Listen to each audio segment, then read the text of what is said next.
There's no one about yet. Will you go now while you have a chance? Or do you want to be seen? No, Harry. You women are all alike. Once you get what you want from a man, you can't wait to be shot of him. I suppose breakfast is out of the question? Just go, if he finds you here. I hope he'll be suitably grateful. In the old days, it was an honor if a Bohun made love to the wife of a tradesman. The husband positively basked in reflected glory. Something to boast about. Do I look all right? Please. What about next week? Is he off to another of his revival meetings? I suppose so. Good. You're not to come here again. Really? This time I mean it. Does he suspect? Is that it? I don't know. He says nothing. Well, then. It's not only for his sake as much for mine. How do you think I feel? Gratified, I should imagine. Like a whore. If I died today, I'd go to hell. Do you know that? Quite right, too. The company's better there. I mean, think who you'd meet in the other place. Clergymen, moon-faced fools like that brother of mine. Not to mention your husband. You go mad with boredom. I loathe you. Do you? Splendid.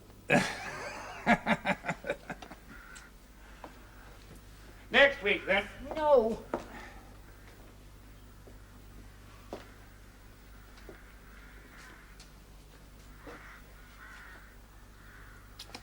I said no.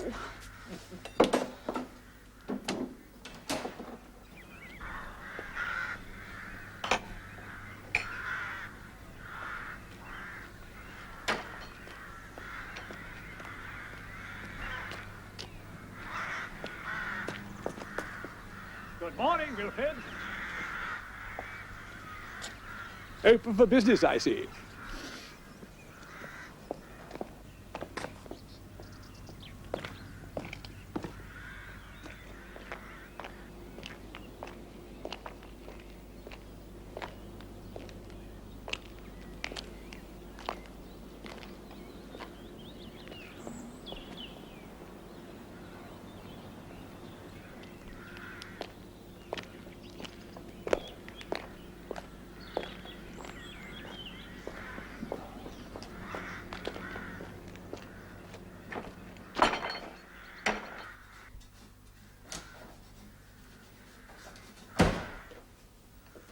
You're early. Eli Tatum was at the meeting. Give me a lift to his farm. That was lucky. Aye. You look tired. It's the Lord's tiredness. I ain't complaining. The night is long. It passes quickly when you're saving souls from Satan. I'm only just up. I'll make breakfast. You had a caller. What? I saw it. The man, Bohun. Colonel Bohun. Yes, he came looking for you. One of his horses threw a shoe. I told him you were in Greenford at the meeting. It wouldn't wait. It's just as well. These hands don't serve the ungodly. Let him find a smithy elsewhere. I'll not do Satan's work. As you please. You're going to Threlford this week? Threlford? Why should I? To the Papist Church. They got a mission on. Yes? You ain't been there for more than 2 months. They say it's a hellfire sin when a papist stays away from services. We call it going to Mass. Yes, it is.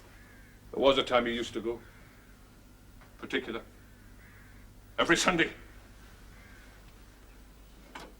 You ain't going to the mission then? It's too far and I haven't time. You got a preacher coming up from London. One of them Jesuits. Oh? From London. Well, at least he'll know what hell's like. Maybe you're well off out of it. You know what I think of popery. Not saying there ain't worse.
In here. Don't be surprised. Talk to the devil. Yes, sir. Good morning. Do you have a local ale? We do. Best in 5 counties, sir. Pint? Yes, please. Yes. I make it a rule always to drink the wine of the country. Oh. You'll be a stranger around here. Yes, I'm conducting the yearly mission at Threlford.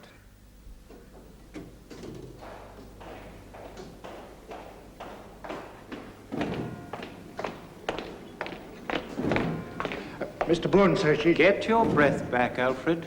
No hurry. She's in the village, sir. Mrs. Devereux. Oh. Thank you, Alfred.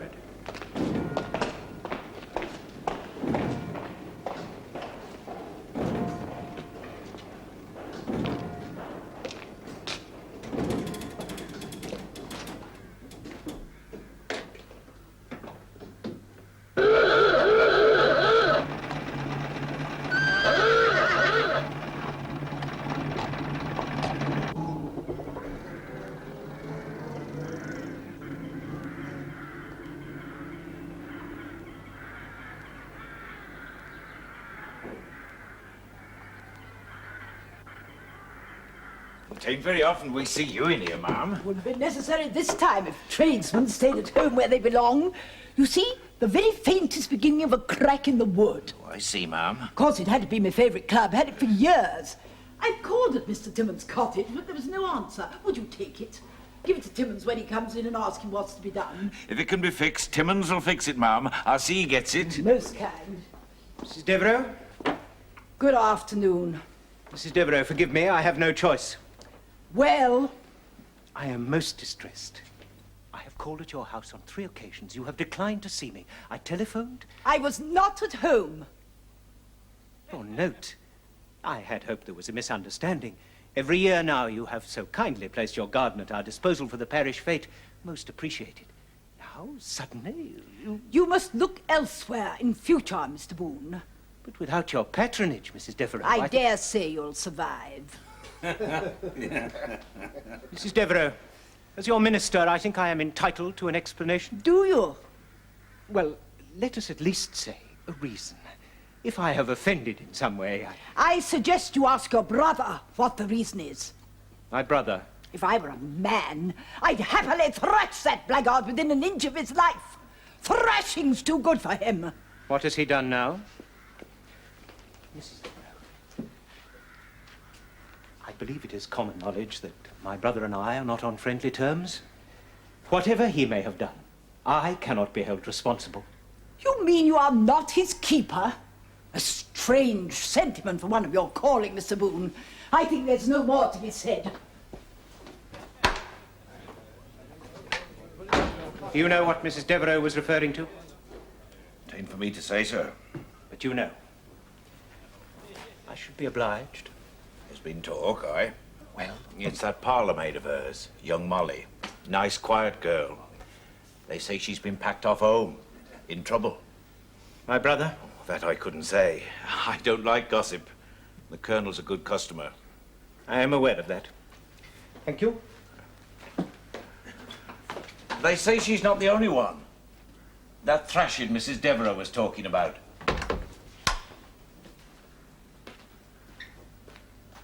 Maybe Simeon Barnes is the man that'll give it to him. Barnes, the blacksmith? It's what they say.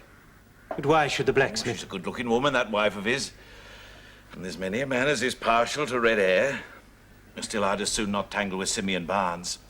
I seen him hit a fellow once. You know why? For swearing. He half killed him. I beg your pardon. Not at all, no. The same again, sir? No, I think I might take a look around your village.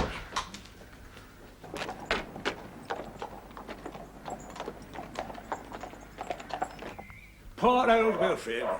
I'm afraid what they say is true. The fool of the family always goes into the church.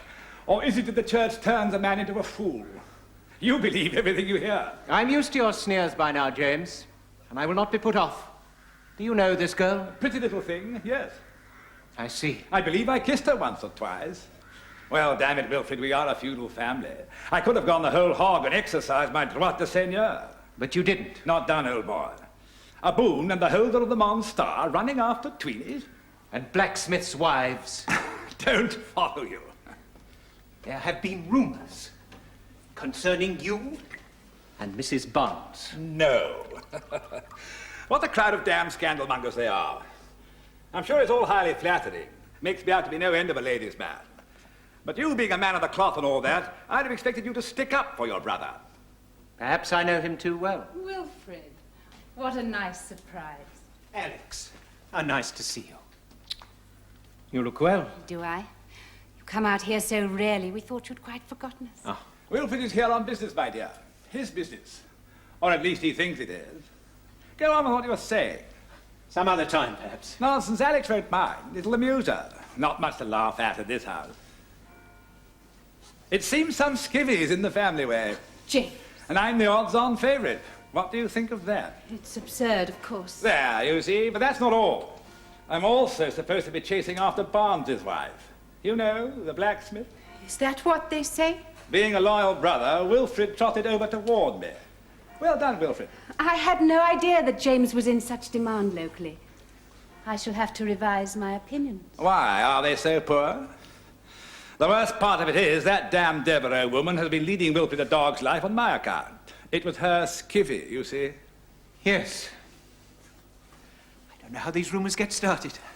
Well, I must dash off. But you'll stay for dinner. Some other time, perhaps. I'm expecting a visitor. We see you so rarely.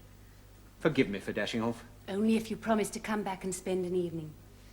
We miss you. Some other time, perhaps. Goodbye, Alex. James? It's your home too, old fellow. Yes, feel free. And thanks for coming over to tell us what the tattletales have been up to. You give it to him hot and heavy on Sunday, eh? Woe to the scandal giver. Isn't that it? I'll remember you in my prayers, James. Poor old Wilfrid. I'm afraid we put a flea in his ear. I'd heard about the girl at Mrs. Devereux's, but not about the blacksmith's wife. I suppose I need hardly ask if it is true. Then don't ask. Drink? No, thank you. For myself, I'm long past caring what you do. I did once, not any longer. But are you never afraid? Of whom? That clodhopper Barnes? I meant for your soul. You're beginning to sound like Wilfrid. Perhaps you should have married him. Missed being lady of the manor. What a thought. You could have done worse. No, I'll take my chances in the next world, if there is one. As for this world, I shall go forth as becomes a feudal lord. Armed to the teeth! On guard! James! As for my suit of impenetrable armour, does this suit me? Not really, no. Then I shall wear it. Always the nearest hat and the nearest woman, yes, James? That's good enough for a family motto. Or an epitaph. Alex, I meant to tell you, I shall be going out for a while after dinner. How long is a while? Overnight, possibly. Business in Threlford. Or in the village.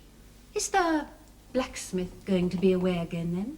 I married you for 3 reasons, my dear. Your beauty, your sense of humour, and your intelligence. I'm glad to see you still have brains at any rate. Don't forget to wear your hat. Can't you give your meeting a miss for once? I ain't never shirked God's work. I don't intend to start now. I don't often ask favours, Simeon. Stay. And what's to happen to the poor souls who come to us for saving? We sit in that committee room from dark to daybreak, and it's in the small hours that the spirit weakens and the devil whispers. Aye, We sit there and do battle with him. And when the morning comes, we know we've won. You want me to leave those souls to him? To Satan? No, it's no matter. As then the Lord will point to on Judgment Day and say, could you not watch 1 hour with me in silence? I'll not have that said to me. Nay. Repent ye also, lest ye die in thy sins! Simeon.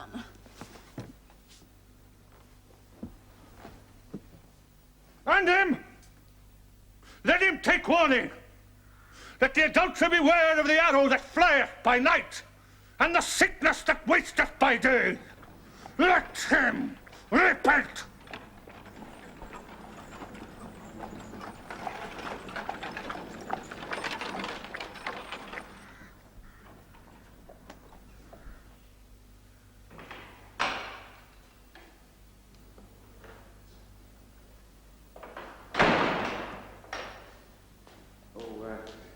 I'm so sorry. The vicar's not... Are you the priest from Threlford?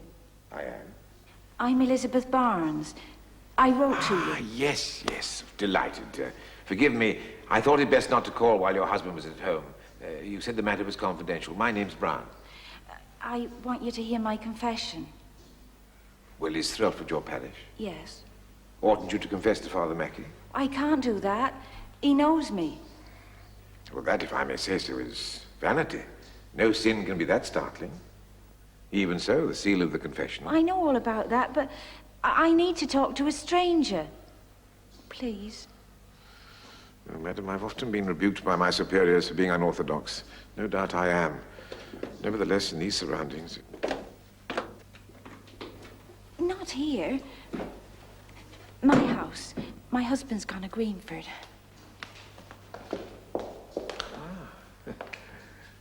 How do you do? I think we collided in the inn. Oh, did we? I beg your pardon. I had pressing business. Family matters. I've just been admiring your church, Vicar. Ah, yes. It is beautiful. Pity the daylight is beginning to fade. It always looks at its best in the early morning. There are those who will tell you it was love of Gothic architecture instead of love of God that first attracted me to the ministry. Does that matter? Surely it's proverbial that all roads lead to Rome. Oh, forgive me, Reverend. That was in rather poor taste. Let me show you round. Well, I do have something to attend to, and then I shall have to find some way of getting back to Threlford. Oh, you won't? Really? Not at this hour. Oh, dear. You would honor me by staying at the vicarage. Oh, no. It's most kind of I you. so seldom have company. Well, And I promise to pack you off to Threlford by the morning bus. I insist. Thank you, sir, indeed. Now, the church has quite a history.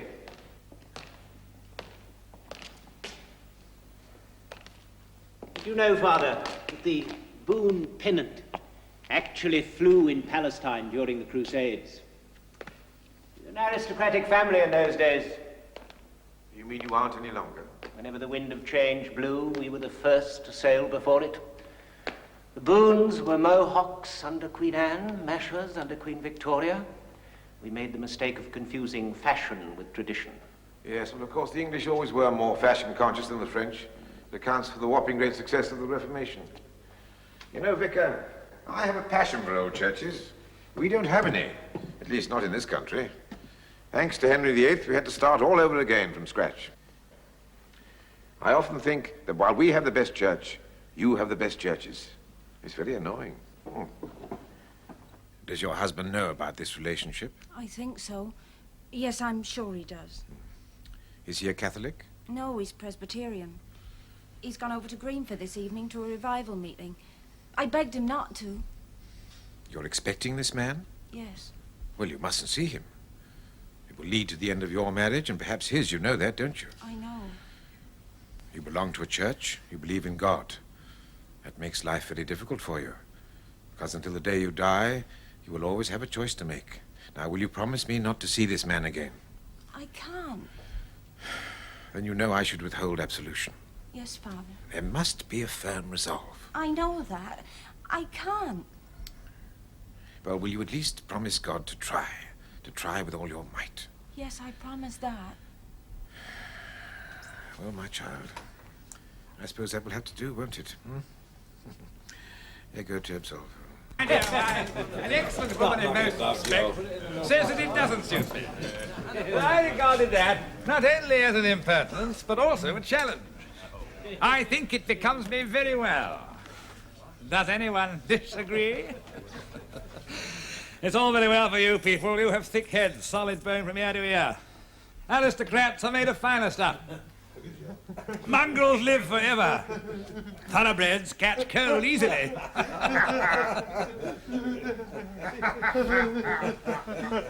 Is something amusing you, my friend? Funny. You mean you think that I am funny? Is that it? Joe don't mean no harm, sir. Then Joe shouldn't put himself in harm's way. Should you, Joe? Lucky for you, I have a pressing engagement. Mustn't keep a lady waiting. The politeness of princes, eh? Oh, if anyone wants a horse shod this evening, the blacksmith's gone to Greenford.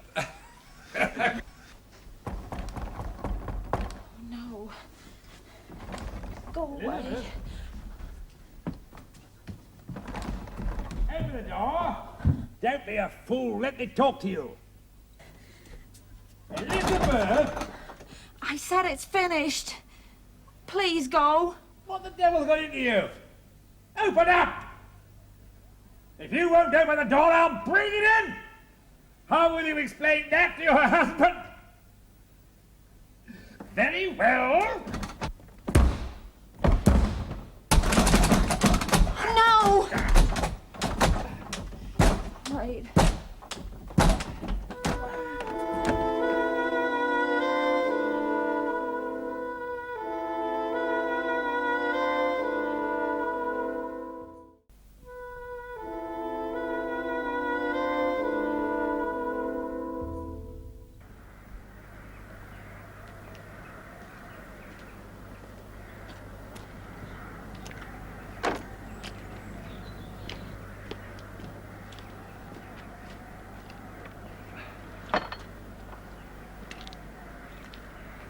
Good morning, Wilfred. At least we have something in common. We are both early risers, although not, I imagine, for the same reason. So, it is true. True? Oh, like a good landlord, I have been watching over my tenants. Do you find fault with that? James, are you ever afraid of thunderbolts? I haven't given it much thought lately. Do you mean you've taken up meteorology? I mean, are you ever afraid that God might strike you down in the street? I beg your pardon. I see your hobby's the same as it's always been. Folklore. And yours is blasphemy.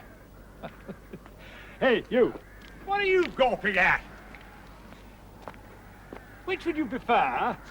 A thrashing or a shilling? Which? I want to share. You know the rules then. Hands down behind the back, mouth open. What you catch, you keep. Right? Sure. Mouth open. Ready? Use your hands and I'll take the skin off your back. Yeah. Catch. Catch. Catch. Get those hands down. Catch. Catch. Catch. Catch. Catch. Catch. Catch.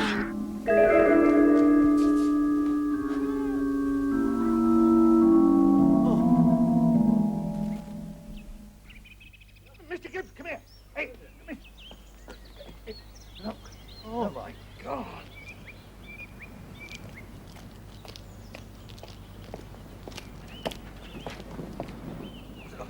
Somebody have to go and tell the Reverend. I'll go.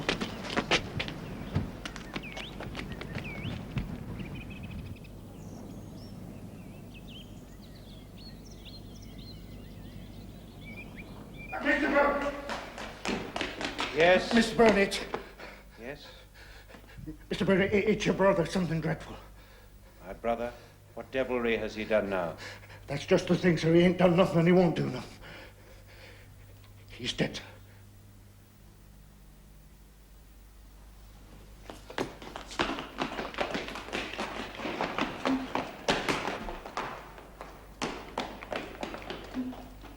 been in France. I've never seen the like of that. There's nothing left of his head. Smashed in like it was an eggshell. One blow. One single, all-destroying blow. Here. Here, look, that's what done it. Ah, I should leave that there if I were you. James.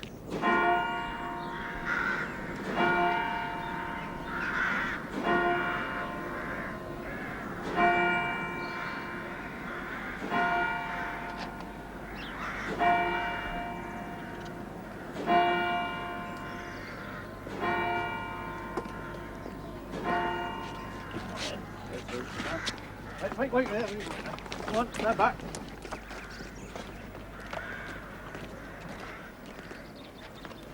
You recognize this hammer, Mrs. Barnes? It's ours. My husband's. Belongs to the smithy. Where is he usually kept? There. Well, in the open? People around here aren't thieves. No. Only murderers.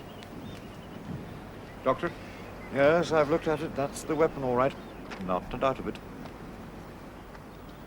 Will you come with us, Mrs. Barnes?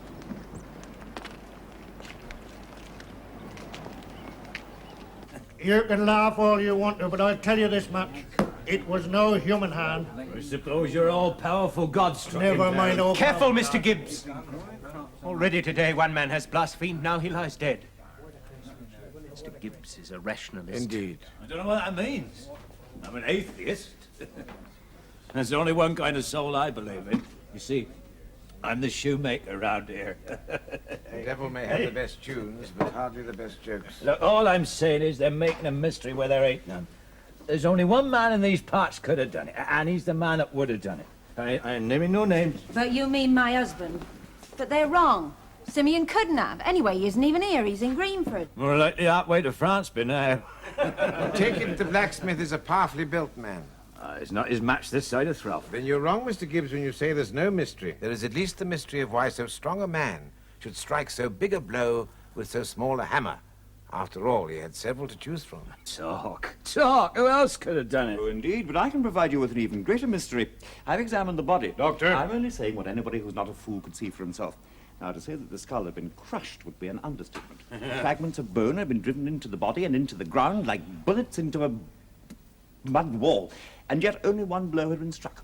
Now, Mr. Gibbs says that the blacksmith and no one else could have done it. I never named I'll no go names. even further. I'll say that no one could have done it. Well, Doctor, we know that somebody did. Now, who was it found the body? I suppose I did. What time was that? 7 o'clock, bit after. I was on my way to the churchyard, had a grave to dig. Old Sam Drayton died yesterday. Well, I sees him, the colonel, lying there dead. Then Mr. Gibbs comes out, then the reverend gentleman. You up early too, Mr. Gibbs? I always am. I don't like to miss nothing. And I spent the night as a guest at the vicarage. Oh? Yes, I'm conducting the yearly mission at Threlford. You ought to come. Well, then, the next step is to find out who was the last person to see Colonel Bohun alive. Yes, Mrs. Barnes? Inspector, I believe I was the last one to see my brother. That is, of course, apart from whoever it was killed him. Yes, Mr. Bohun? We met outside the smithy, exchanged a few words. It wasn't a very friendly meeting. My brother was given to blasphemy. It upset me. I went into the church. And then? I prayed. Yes. One loses track of time. I suppose I must have been there 20 minutes before Mr. Mallory came and told me there had been a tragedy. That's right, sir. Have you any idea what your brother was doing in the village at so early an hour? I'm not sure that I should... Inspector, I think I can answer that question. Yes, Mrs. Barnes? If we could talk privately, perhaps at home, my house. As you wish. And I'd like Father Brown to be present. He's my confessor. Well, this is hardly a spiritual matter. Well, if murder isn't, Inspector, I'm sure I don't know what is. I suppose I have no objections. Pity about that. We might have heard something worth hearing. Is that all you can think about? Gossip. A man has been killed. I mean, in no disrespect, sir, I think we all know why. I mean, just because I'm an atheist, it don't follow that I ain't moral. Shut your mouth, man. Which is to say, not speaking of the dead, but he took his chance. He had his little bit of fun on the sly. We all knew someone was going to put pay to him. I like maybe someday somebody will put pay to you and that evil mind of yours. Time enough to worry about that when it happens. Tell me, Alf, how's that pretty daughter of yours getting on up in London, eh? They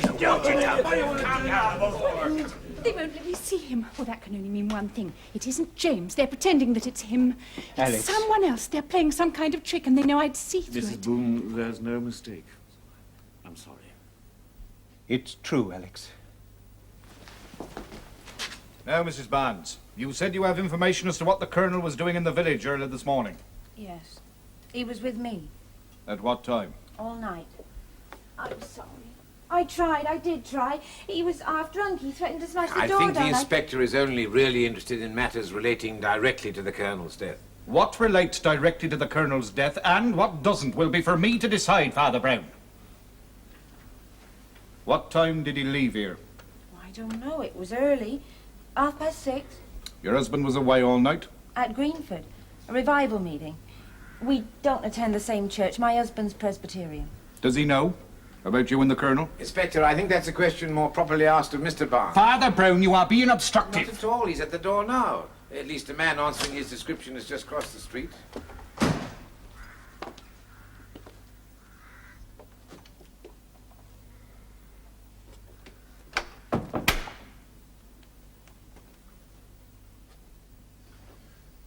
They say Bohun is dead. They say that thing by the church is what's left of him. Are you Simeon Barnes? Is he dead? Yes. Then he's damned. Simeon, say nothing. The righteous have no need for cunning. God guards his own in his pocket. When did that dog die in his sins? I should moderate my language if I were you. Moderate the Bible's language, I'll moderate mine. I asked, when did he die? An hour ago. Mr. Barnes, I will not ask you at this time and place what you know concerning the death of Colonel Bohun. You are not bound to say.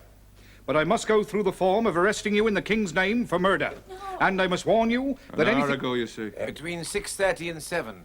Nearer 7. Father Brown! Then God is good. You, policeman, whatever you are, you may arrest me to your heart's content. I do not mind leaving a court of law without a stain on my character. You may perhaps mind leaving it, shown up for a fool. Mr. Barnes, I must ask you to accompany me... Gladly, and if I was a heathen, I would let you walk onto your downfall. But as a Christian man, I'm bound to give you a chance and ask you whether you'll hear me out now or at the assizes. Well, I should listen to him, Inspector, if I were you. Seems that even papists have more sense than the police. I left the revival meeting at Greenford at 6 this morning. 2 men from our church, God-fearing men from this village, kept me company on the road. Did not leave my side until 5 minutes ago. Their names? Samuel Marin, Josiah Sears. Police constable, sires. Well, I must ask you to accompany me to the station all the same. Mr. Barnes, it shouldn't take long to verify your story. Better not. I got a day's work to do. How was he killed? With a hammer, Mr. Barnes. One of yours.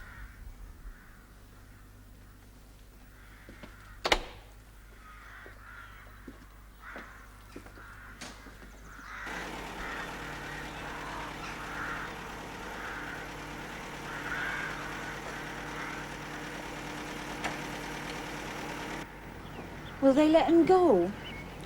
There's no evidence against him. There never was. No man wielded that hammer, Mrs. Barnes.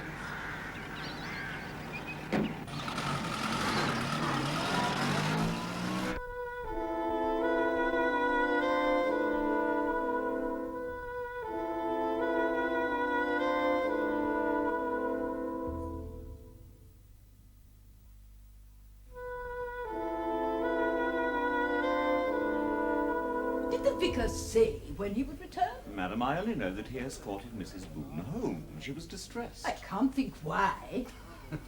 I shall write to him. With the bone of contention removed, there's no longer a reason why we shouldn't have the most successful garden fete yet. You could put that woman's Christian chant into a thimble and have room left over. Funny, only yesterday she was carrying on about Colonel Bohun, saying as how if she were a man, she'd give him a proper thrashing. She don't need to be no man. See them arms of hers, thick as oak trees. You ever see her at a golf ball?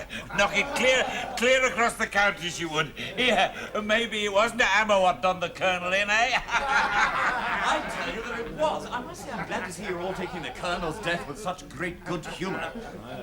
How do you feel about it, Mr. Mallory? Me?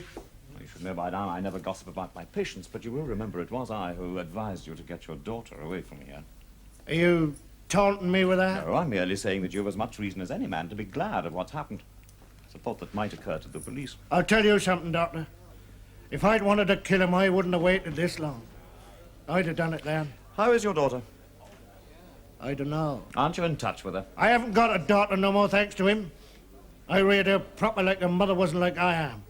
And then she goes and does this. Gets herself with this bastard and shames me before the village. You made a mistake. Maybe that's what doctors call it, a mistake.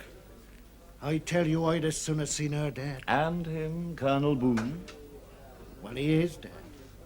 I'll not mourn for him, and I won't be the only one. Let the police come and ask their questions. I'm a match for them. Ah, Father, a drink?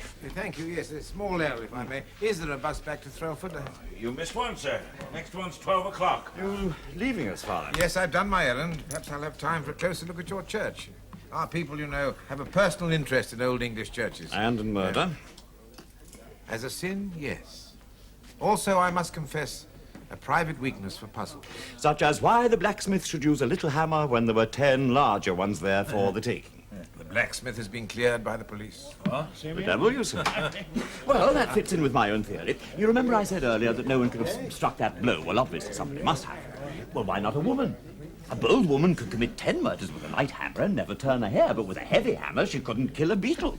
Are you talking about Mrs. Barnes? Vicar, I'm glad you've come back. Have you heard? The blacksmith has been cleared. But that cannot be if he didn't do it. Listen to me. 9 times out of 10, the person who most hates the wife's lover is the wife herself. Now, take your brother and Mrs. Barnes. Now, who knows what treachery he may not have shown her? No. You didn't know him. I mean that, like many doctors, your mental processes are sound enough. It's your physical science that's impossible.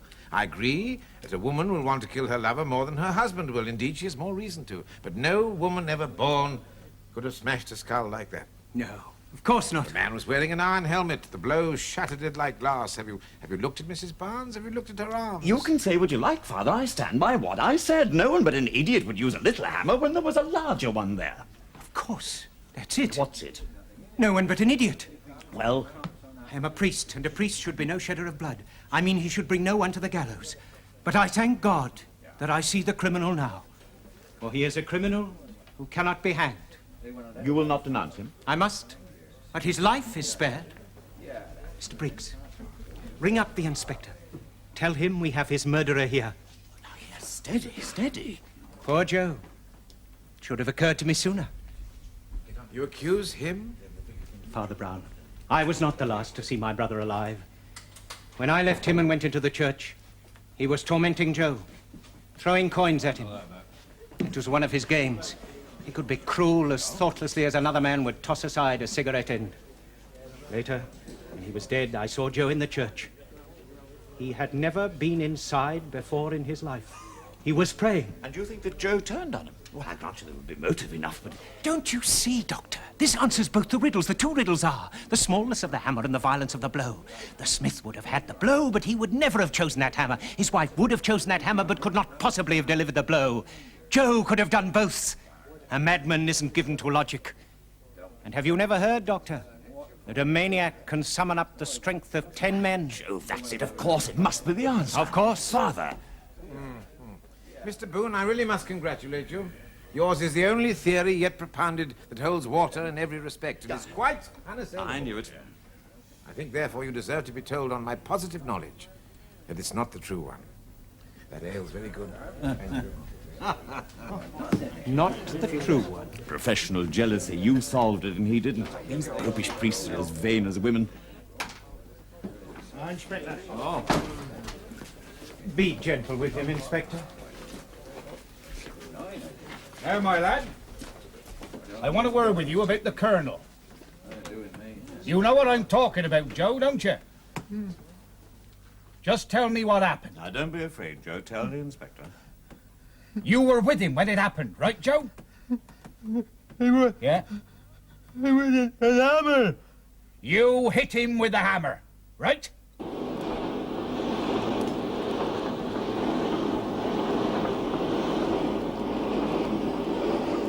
I'm glad to see you're a free man again, Mr. Barnes. The Lord watches over the least of his children. I told them, the policeman, I am a strong man, 's true, sir. Even I could not have flung my hammer here from Greenford. A thing of wood and iron has not wings that it should fly a mile over hedges and fields. Well, the inspector's not the man to be without a culprit for long. He'll arrest that poor idiot, Joe. Oh, fool, then! You know the criminal, Mr. Barnes? I believe that one that walks invisible in every house defended the honor of mine and laid the defiler dead at the door of it. I believe the force in that blow was just the force there is in earthquakes, and no force less.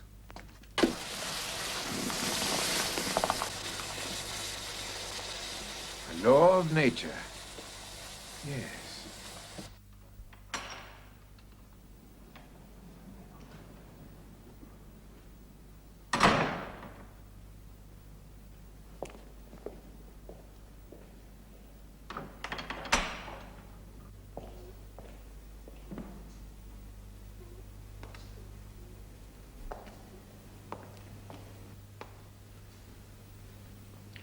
The Inspector is convinced. I mean that it was Joe. Yes. Yes, I thought he would be. But you, sir, seem to have some secrets in this dark business. May I ask, are you going to keep them to yourself? Doctor, there's a very good reason why a man of my trade should keep things to himself when he's not sure about them. Because it's his duty to keep them to himself when he is sure about them. But with you, I will go to the extreme limit of my custom. I'll give you two very large hints. Very good of you. The blacksmith said the blow came about by miracle. It did not, except insofar as man is himself a miracle, with his strange, wicked, yet half-heroic heart. The force that smashed that skull is a force well known to scientists. Indeed, one of the most frequently debated laws of nature. And the second hint? The blacksmith told the inspector that his hammer did not have wings to fly a mile across country. Well, he came very near to the truth then, without knowing it.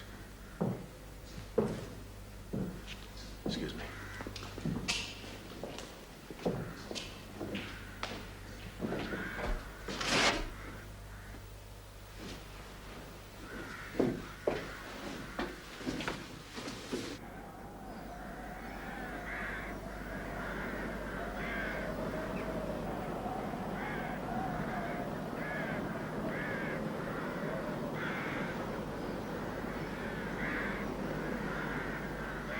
Might be a map of the world, mightn't it? Yes. I think there's something very dangerous about these high places, even to pray from. You mean that one may fall over? I mean that one's soul may fall, even if one's body doesn't. I scarcely understand you, Father. Catholic dogma. Now, that blacksmith, he's a good man, but not a Christian. Hard, imperious, unforgiving. His religion was made up by men who prayed on high places, on hills and high crags, who learned to look down on the world rather than to look up at heaven. Humility is the mother of giants. One sees great things from the valley, and only small things from the peak. The blacksmith is innocent. Oh, yes, yes, yes, indeed, yes. You know, Vicar, I once knew a man who began like other men worshipping before the altar. Then he grew fond of high places to pray from. Nooks and corners, and the belfry or the spire. One day, in one of those dizzy places, The whole world seemed to turn below him like a wheel. His brain turned also. He fancied he was God. So that although he was a good man, he committed a great crime.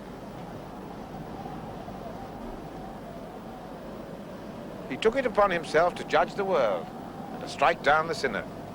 Now, he'd never have had such a thought had he been kneeling with other men on the floor. He saw all men crawling about like insects, and one in particular, strutting just below him, insolent, evident by a bright green hat. Also, he had in his hands one of the most awful engines of nature. I mean, gravitation. That mad and quickening rush by which all Earth's creatures fly back to her heart when released. You know, Reverend, if I were to toss a pebble over this parapet, it would come to Earth with the force of a bullet. If I were to drop a hammer, even a small one. No, no! Let me go! Let me go! Not by that door. That door leads to hell.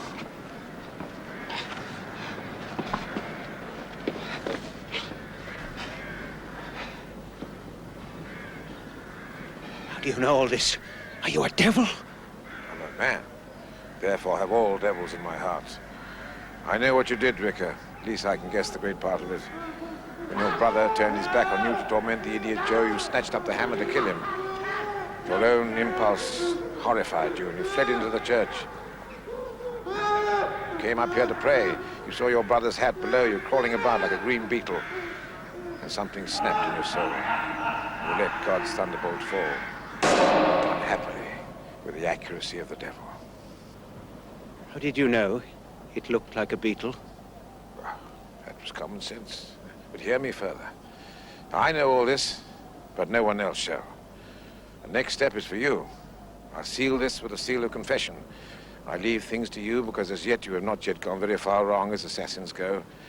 True, you tried to blame the idiot Joe, but you knew he couldn't suffer death for it. That's one of the gleams it's my business to find in assassins now. Let's go down into the village. I have a bus to catch. And you may go your own way, as free as the wind. I said my last word.